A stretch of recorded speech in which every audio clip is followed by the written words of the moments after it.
La tontine est un mode d'épargne, c'est-à-dire de conservation de l'argent et d'allocation de ressources, c'est-à-dire de création du crédit, mais qui se passe dans un cadre parallèle en dehors de tout circuit bancaire. Je suppose que chacun d'entre vous qui a regardé cette vidéo, pour ceux qui aiment cette pratique, ont plusieurs tontines où elles cotisent, soit pour construire une maison, soit pour ouvrir une boutique, soit peut-être même pour aller épouser une troisième femme. Mais il ne faut pas voir dans la tontine l'équivalent parfait d'une banque. Parce que parfois, les gens disent que je préfère aller à la tontine plutôt que d'aller dans une banque. Effectivement, on peut s'y tromper et pourtant les différences sont tout à fait fondamentales entre les deux institutions. Il est clair que la tontine peut aussi générer du crédit.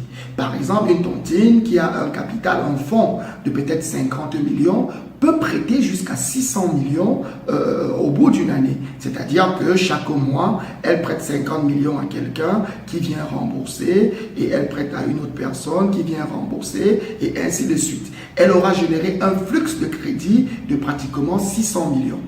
Mais à la différence des banques, cet octroi du crédit par les tontines ne sont pas créateurs de monnaie, ne sont pas créateurs d'argent.